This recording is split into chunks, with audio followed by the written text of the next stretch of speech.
Okay, this is a little hard for some writers, but this is my suggestion based off my experience, and this is my suggestion based off what I've learned. Writing dialogue between characters, a lot of it is based on a lot of time. Like a lot of my dialogue is sort of urban and real life. How somebody would say something in real life, real things. But not all writers write like that, because your environment and how you grew up, in my opinion, is gonna be a big part of how people speak to each other in a story. So there's no right or wrong way. I'm just more comfortable speaking the way I'm from Chicago. I'm just more comfortable speaking in the way we spoke there in the neighborhood I grew up in. So a lot of my stories and characters are reality, is reality in the way that they would respond or talk. But if you were the type of writer that is more commercial, and you're trying to write something that has something to do with a more commercial feel to it, then dialogue will be more directed towards how you would talk in the movie. Or if you are a urban writer, bottom line is you can't be an urban writer writing like somebody that live in Beverly Hills. You can't be in Beverly Hills writing about somebody who live in the hood. I mean, the dialogue has to match what the story is about, or it's not gonna work. But just a quick advice on writing dialogue is, if just listen to other people talk. Just listen to people respond.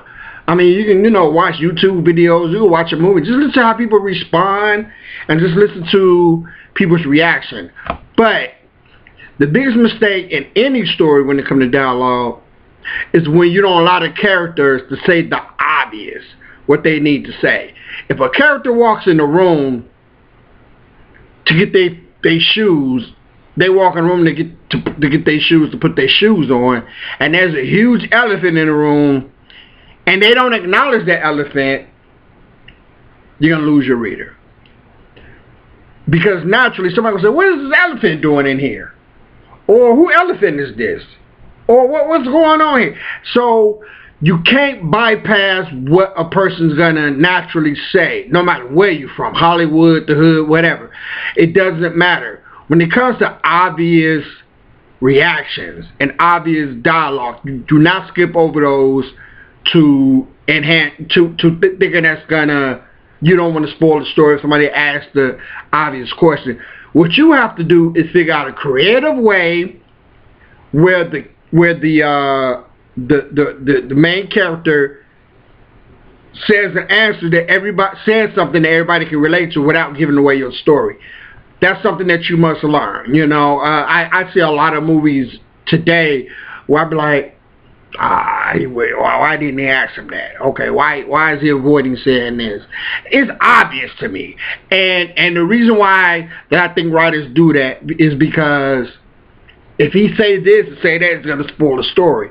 But if there is a way that you can say certain things without spoiling your story or spoiling that moment in the story, simply by saying something as somebody give you a rebuttal or reply, you know what I'm saying? So if I go in a room and there's an elephant in there, and I say, hey, what is this elephant doing in here?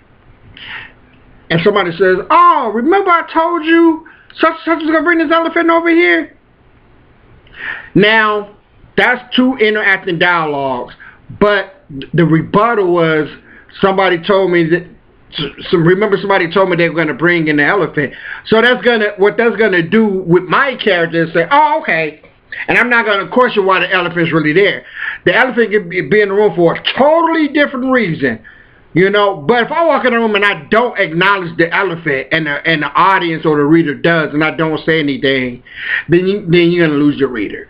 But if I go in there and I ask, why is this elephant here? And somebody gives me a reason or why it's in there, then that's enough for the reader to continue to stay hooked on to the story without spoiling the story. You understand? You see what I'm saying? So basically, step your game up. Understand these readers. Big thing. I'm actually gonna have a video on this. Readers are not dumb. Do not peg your readers as being dumb people, and they're thinkers as well. You know what I'm saying? Think about it. They read books. You know, they read a lot of stories. So, you know, don't be a lazy writer. You know, and make sure that you are giving a reaction, commercial or urban, of what a human being would do without spoiling your story, and you can find other ways to interact without spoiling your story, but still put the obvious natural responses to things in your story. Alright, I'm D-Revolution. Like and subscribe to my page. You're going to learn a whole lot of things. I'm going to put things in perspective that you will understand. I'm going to put things in perspective where it's going to enhance your work, and you're going to have a clear understanding of how to tell a story, how to write a story. Subscribe to my page, like my page, and if I'm helping you, let me know in the comment section, and you know what, I'm still new to this. Let me know in the comments, and if you have any questions, I will try to answer any questions you may have. But subscribe and press the notification button. Hope you guys have a good day.